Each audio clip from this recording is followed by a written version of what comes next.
Welcome to the Leadership Table, where conversations inspire, lead, and elevate. I'm your host, Jason E. Brooks, bringing you insights from top leaders who are shaping industries through leadership, culture, and success.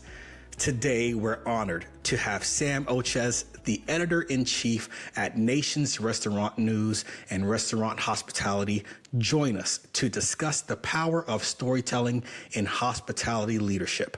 Sam has been at the forefront of industry journalism, sharing insights that help shape the restaurant world. Before his current role, he led the editorial content for QSR Magazine and FSR, interviewing top executives and exploring major trends in the food service space. His expertise in storytelling and leadership makes him an incredible guest for today's conversation. Before we dive in, be sure to subscribe and share this episode with a fellow leader who could benefit from today's discussion. Sam, welcome to the Leadership Table. Before we begin, give the leaders a brief introduction about who you are, what your role is, and everything that we don't know about you. Sure. Well, Jason, thanks so much for having me. I appreciate that kind introduction. So I have been covering the food service space now for 16 years. First started covering this industry in 2009 when I was just a baby, and have had the great honor of serving this industry in the media capacity, first at QSR and FSR. As you mentioned, I was there for 12 years, and then I came over to Informa Food Services, which is our group that is the parent company to Nation's Restaurant News and Restaurant Hospitality, which I serve as editor-in-chief for. So, if I got into what people don't know about me, we might be here for a few hours, but I'm sure there's other directions we could go. Well, thank you for that. But why? So let's move into a different direction then. Why do you think storytelling is such a powerful tool for hospitality leaders? Well, storytelling resonates so much with the consumer, right? Storytelling is a very human thing. And, forget the industry, forget what the media coverage is. No matter what, as a human being, you connect to a story. And that is something that is compelling, something that has a beginning, middle, and end, rising action, falling action. We know all of this from school. But there's something so human about that, which is why I think it's very much the fundamental of how to communicate a business, how to communicate any kind of news. You want to do so through telling a good story. What's so beautiful about the fact that we get to cover the restaurant industry is that the restaurant industry is also very much a human thing. It is the most universal of industries because everybody eats. And for the most part, everybody has eaten at a restaurant or actively eats at restaurants. And so when you combine those two things, storytelling and restaurants, those are two of the greatest, most universal things we have in this world. And we get to put those together at Nation's Restaurant News, which I'm thrilled to be able to do. And, this is why food TV and food media in general is so popular, is because we love to see the story of food because we know food so well. And again, we connect so fundamentally to storytelling. I don't think a lot of people have really put those two together the way that you just did when it comes down to the basic fundamentals of human nature from back in the caveman days of eating food and telling a story.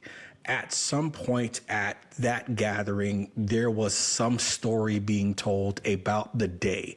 Now, of course, we do extend that more of how do we tell our story as brands, as leaders, as our own self-marketing team. How do we tell our own story? So that's very important, and I'm glad that you defined that. Now, your past started out not really within food. You started out wanting to be a music journalist, but found your way into food service journalism. What was that transition like, and how has your background shaped your perspective in hospitality media? Yeah, it's a great question. I wanted to in college be a music journalist. I wanted to be the next Cameron Crowe, writing for Rolling Stone or whatever.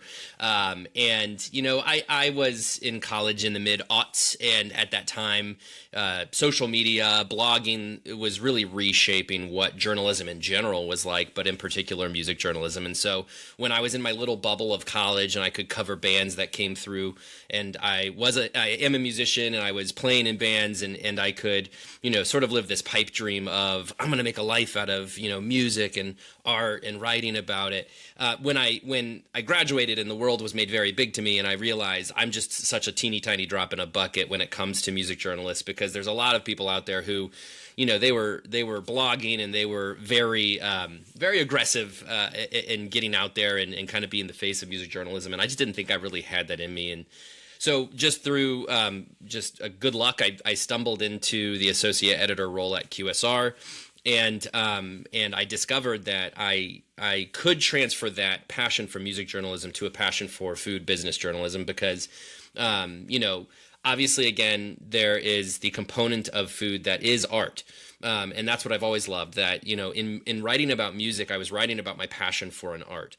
Now, in writing about the business of restaurants, it's a little bit less art and a little bit more science, but at the core of it is still the art, the food itself, right? And so that was a very fortunate transition that I could make, to where I still cared deeply about the subject matter, which were the restaurants I was covering. And I was still talking to human beings. When I was covering music, what was ultimately the most fascinating part was the musicians themselves and where the art comes from.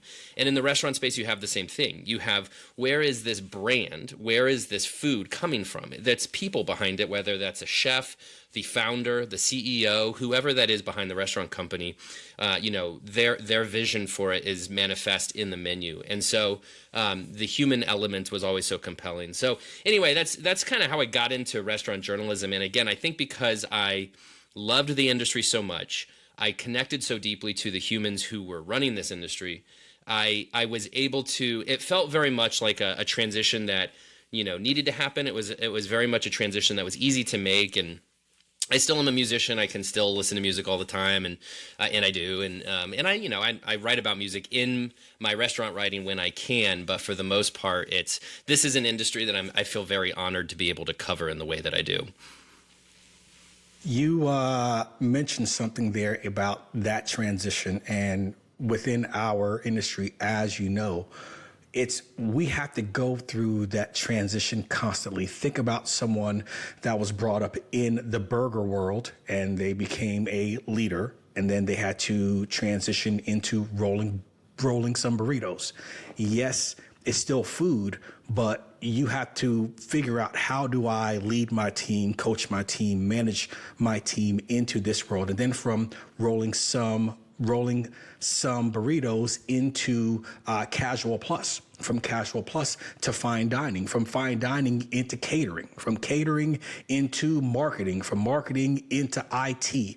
But we have to always find little pieces of how we do what we do, and then transition that into the next segment that we move in. Of course, within that realm is just simply making people better. So it is amazing how you were able to take that love for the music, for the artist, for their journey, and then also transition that into the food, into the chef, into the brand owner, that vision, and then, of course, the food that is on the menu. Now, you said that you are still a musician. It sounds like you still get on stage sometimes. Is that true? I do. Yes, that is true. Really? Yeah. I'm a drummer in a 80s cover band called Nakatoni Danza, and we play a handful of times a year. I would say no more than maybe twice a quarter. But yes, we've played many shows in Ohio, and last year I had the great opportunity to play in front of a Halloween crowd of about 1,000 people. I think that was about the biggest we did. But wow. we play all the hits in the 80s, and it's just stupid fun. We're not, we don't get too creative with it. We dress up and be silly and play 80s tunes. Well, if I'm ever in Ohio or you play in Charlotte, let me know. I will be there front stage and center. All right. So You have a very unique position to see where the industry is heading, and everyone wishes that they had that crystal ball. How do you decide what stories need to be told in food service media? Yeah, it's so fascinating because it's there's no science to it, right? I mean, it's a gut check. And I feel very fortunate now that I've been covering this industry for 16 years because it's a lot easier to do that gut check on, is this new? Is this interesting? Is this relevant? Is this something that will stick around for the long term? Our industry is especially beholden to trends. And so when you see things come and go so quickly, we do have to say, is this just another trend that's not going to be worth our time? Or is this something we should spend a little bit more time on because we recognize it'll be around for a while?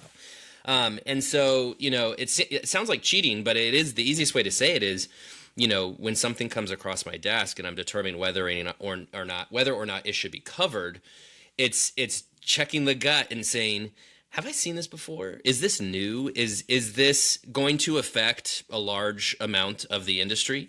Or is this niche? Is it just a passing trend? And that's sort of the first filter, I would say. The vast majority of what comes across our desk or our inbox is a lot of the same kind of stuff. This industry tends to kind of move in the same direction together, and it's because we're all reading the same stuff. We're all following the same brands. We all see, if not the crystal ball, at least sort of we can read some tea leaves and see where things are going. And so I think in general, we have a good sense.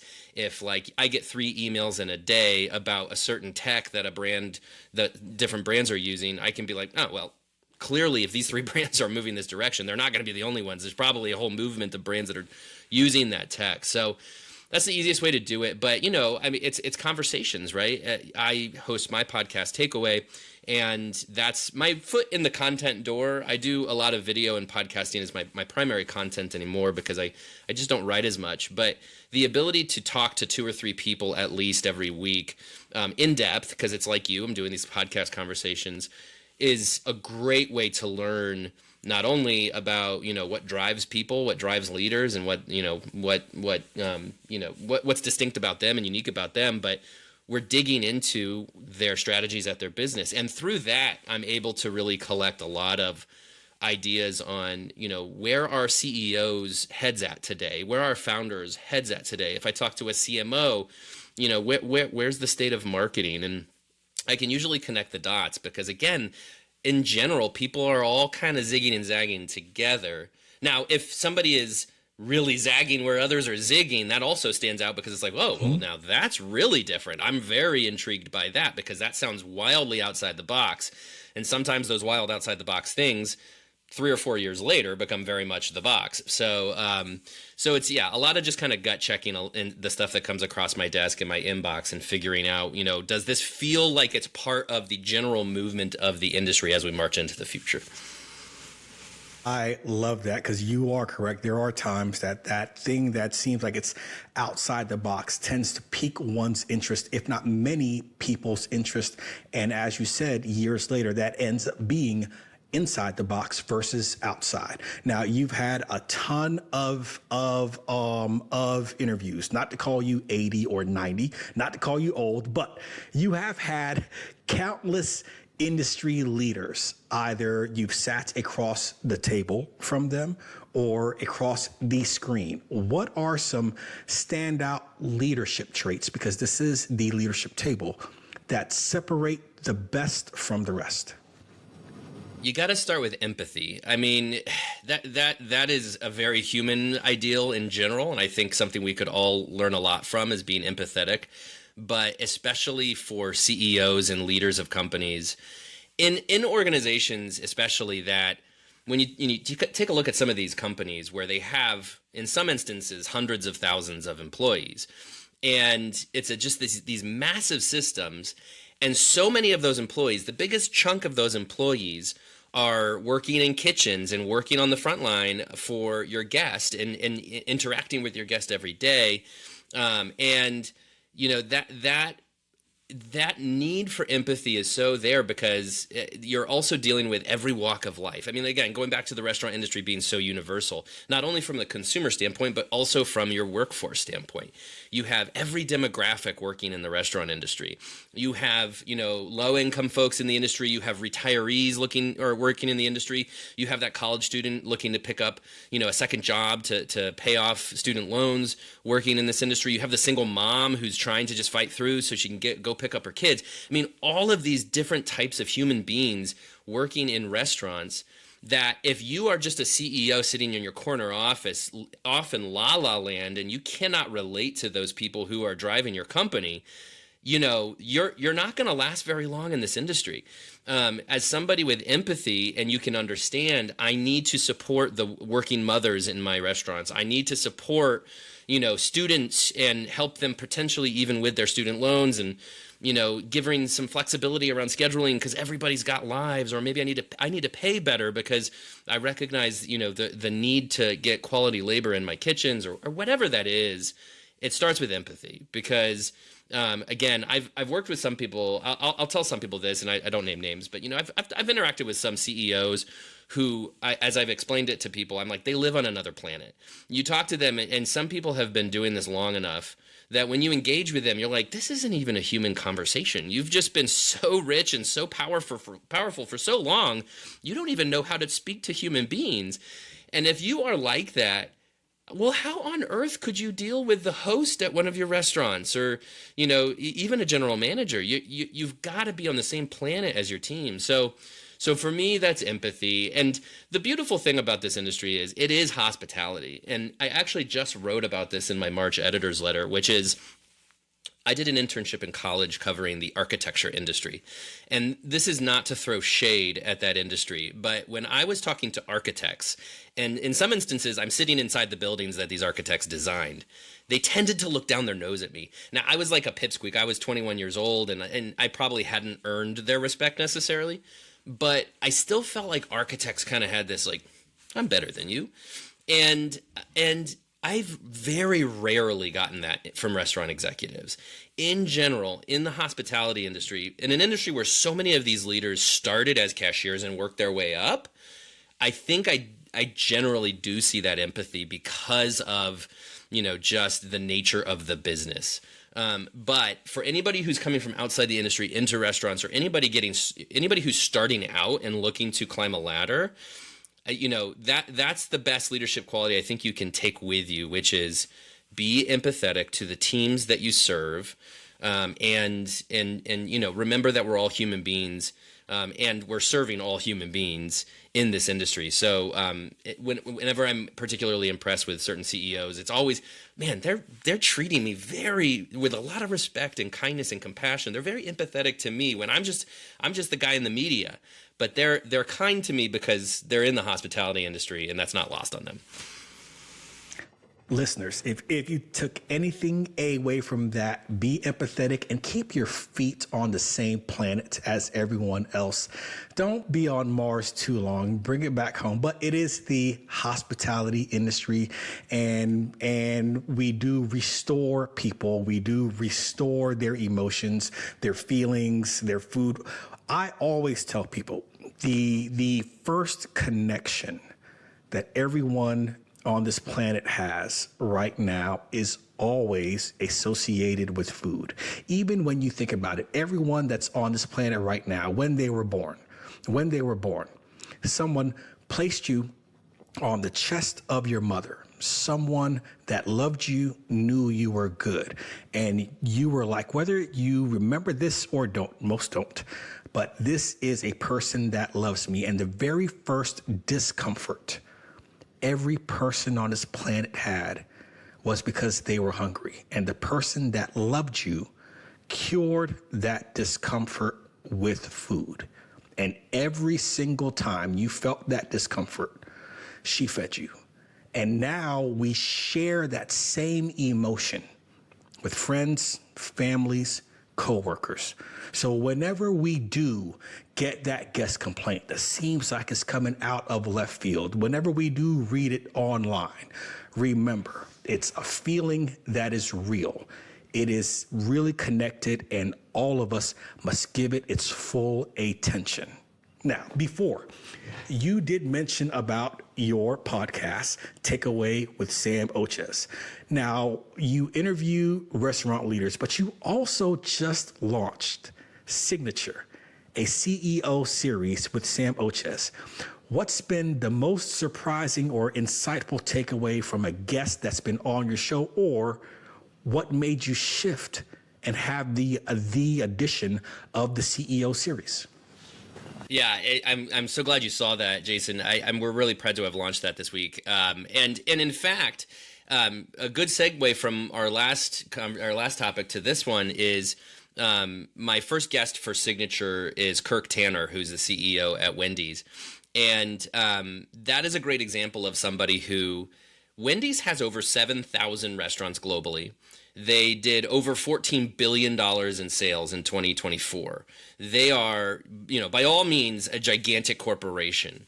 And yet, Kirk Tanner, their CEO, the guy at the top, was enormously welcoming in sitting down with me. He gave me 2 hours of his time. He was very easy to talk to, very likable. I mean, in general, he was a human being, and it's to take these folks out of that ivory tower and say, like, this is a human who happens to be a very, important, powerful human, yes, but at the end of the day, human. And so he's a great example of that empathy I was talking about earlier. But Signature, we launched this in partnership with our friends at the Coca-Cola Company, and it was this idea that has percolated for me for a while. And to be honest with you, it started with this realization that I wanted to put more CEOs on the cover of NRN. And we still have a monthly print edition. And as somebody who's been in media for 16 years, in food service media for 16 years, and put a lot of people on a lot of covers, I realized, we'd kind of gotten away from that at NRN. And I want to put more people on the covers, and I want to put important people on the covers. And there's so many important people in this industry. And as I started thinking about it and developing this idea and thinking about this roster of people I would want to put on the cover, I thought, I don't want to make it some simple grab a photo, throw in a couple quotes, and call it a day. Let's really go in depth and develop this as a new series. And so Signature was born, and we've been working on it for about 6 months. Kirk is our first and only so far, but I've got another one planned for 2 weeks, in 2 weeks from now. I'm not going to say who it is. But in 2 weeks, I'm traveling to Dallas. That's all I'll say. I'm going to Dallas, and we'll have another one that's going to be in launch in May. And the idea here is to really reveal the humanity of the CEO, kind of going back to what we've been saying, which is, again, to take a quick tangent, the importance of culture today, as you know, Jason, is so important to the success of any business that, however you define culture, it is vital to giving your employees a reason of being and really having core values at the center of your business. And culture starts at the top and it trickles down. And so the CEO isn't just important for helping to run the P&L, or isn't just important for setting a vision, or whatever. The CEO is also the starting point for the culture of the organization. And so when we launched Signature, it was to say, let's get to know these people who are in charge of the culture and in charge of these massive organizations, get to know them as humans, get to know about their career, their leadership lessons. Let's look beyond that soundbite you get from them in typical media and get to know them more, sit down with them in one of their restaurants. And, that's what we did with Kirk. And, we even went so far as to, we had a little lightning round series of questions at the end. And, it's what do you do on an airplane when you have, long flights? What's the last TV show you binged? These are the questions we're asking them, because it's, again, to kind of get at the core of, hey, you're a human being, I'm a human being. Let's talk as human beings who happen to be in the best industry in the world. So check that out. We've got 6 Signature episodes coming out throughout 2025. The next one is in May. So very, very excited to do that. I can't let this escape without addressing the elephant that's in the room. Now, okay. Kirk Tanner came from a very deep Pepsi background. Signature is also a part of Coke. Coke helped to sponsor us. How was that, having a deep Pepsi guy? Yeah. It's funny that you picked up on that. A couple people have noticed that and texted me about this, and they're like, "Hey, wow, Coca-Cola product and Pepsi guy." Look, God bless him. Kirk was a good sport. And first off, I'll just say, love my friends at Coca-Cola and Pepsi. Yep. There's room for all. Absolutely. Nike and Reebok. Yes, absolutely. That's right. East Coast, West Coast, right, left. We got it all. We have room for everybody. But, we're very proud to partner with Coca-Cola on this. And yes, he was a 30-year veteran of Pepsi. But Wendy's is a Coca-Cola brand. Exactly. Exactly. What's more interesting, Jason, that you should get Kirk on your podcast and have him talk about what it's like to go from Pepsi to a Coca-Cola chain. That's where the rubber really meets the road and understanding what that looks like. I'm going to have to. That is going to be on my before 2025 shifts to 26. Get Kirk on the podcast and bring up that topic. Okay, so, there's two questions that I ask to every single guest, okay? If you could sit at a round table with three other leaders, no matter what background, what industry, alive or from history, who would you choose and why? Three of them. Whoa. Goodness gracious. That's tough. Somebody in the music world, probably somebody like a Paul McCartney would be at that table. A big Beatles guy, because of course. And, Paul, I read his biography, and he was not just a musical genius, but he was also just kind of a genius, and I think was very much in charge of Paul McCartney and the Beatles as a business, as an enterprise, not just as an art form. And so he's somebody for sure who would be there. I hope this doesn't sound political, but Barack Obama, as somebody who I've just admired as a leader in general. And I'm pushing 40, but I'm a millennial, and he was such a force, outside of politics. He was just such a force when he became president, and was so fascinating to watch and admire. And then as a third, that's interesting. I would probably go with somebody from the literary world, to just recognize my roots in writing. Maybe somebody like, I feel like this is starting to skew less away from leadership and more toward just people I'm interested in. But like in the literature world, maybe somebody like Kurt Vonnegut, or Kurt Vonnegut is like just always my favorite author. I think I got him somewhere behind me on the shelf. But just as just an absurdist and an interesting thinker. What a weird group of people I just put together. That group of people right there is your board of directors. That's my board of directors right there. Exactly. that will help you weed through all kind of challenges in your life. No, that's perfect. Absolutely perfect. Great. I'm glad that I could do that exercise with you live on air. Last question at the leadership table. We believe in conversations that inspire, lead, and elevate. So what's one conversation in your career that profoundly shaped you as a leader? I would point to, well, there's a couple, if I could cheat just a little bit. And the first was when I was probably 23 or 24 and got sat down by my boss and got the talk of, basically like, hey, you're not really cutting it. And, I was young, and I didn't, I like to think I was talented and had a lot of potential, but I was a kid, and I was not fully respecting the position I was in. Mm-hmm. And thankfully this boss gave me another shot, and I turned it around. I recognized, okay, yeah, I don't want to blow this. This is too good of an opportunity to pass up. And then the second one is thinking about my first boss while I was at NRN, which is Sarah Lockyer, who's at the Elliott Group now. And Sarah told me, trust your gut. She said, you've got a really good gut instinct, trust it. And that has been something that has informed a lot of my decision making as a leader, which is to say, we've all got that gut instinct, right? We all kind of know what we should do, but you can get paralyzed by indecision or paralyzed by the fear of doing the wrong thing. And I needed to hear that I have the right instinct and I should trust it. So that's informed my leadership for sure. And then not a particular conversation that I've had, but I am somebody who has been needed to be reminded over the years that I have leadership quality, that I have leadership potential. And anytime somebody tells me, shares with me that potential, shares with me, hey, you could do this if you only did this, or if you just recognize like that potential in you, you could fulfill it.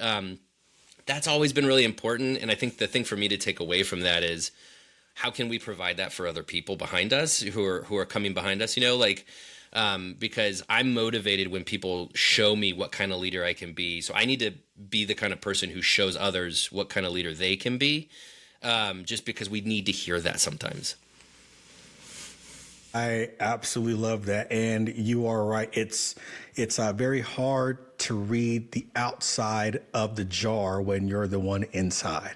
And sometimes it's very clear letters of great leader, but we need that outward perspective from someone else to help remind us of truly who we are, what we're capable of, because we will doubt ourselves at all times. Sam, before we wrap up, where can our listeners connect with you and learn more about your work? Sure. We'll certainly go subscribe to my podcast, Takeaway, as we've been talking about. It's a weekly podcast. Episodes drop on Tuesday, and it is the tagline is that I interview the restaurant industry's most influential decision makers. That's kind of everybody from a Kirk Tanner level down to a, founder of a 1-2 unit chain. And it's really trying to identify people with interesting stories, something interesting to share to the industry. And so you can go subscribe to that podcast. You can also find me at LinkedIn. And I just launched a TikTok, Jason. And as I mentioned before, I'm getting old and I'm not like a big social guy. And depending on when this episode drops, I'm not even sure if there's going to be a single post by the time you follow me, but the intention is to do them. So you can find me on TikTok at Takeaway Sam. I love it. I love it. I love it. Okay, so today we explored how storytelling shapes leadership, brand loyalty, and industry trends. Sam, thank you for sharing your expertise with us at the leadership table. And to our listeners, if you found value in today's conversation, be sure to subscribe, leave a review, and share this episode with a fellow leader. You can also visit us at www.jasonebrooks.com for more leadership insights and resources. And until next time, keep leading with impact. And remember, manage, lead, coach, repeat. Thank you so much, Sam. Thank you, sir. Thanks, Jason.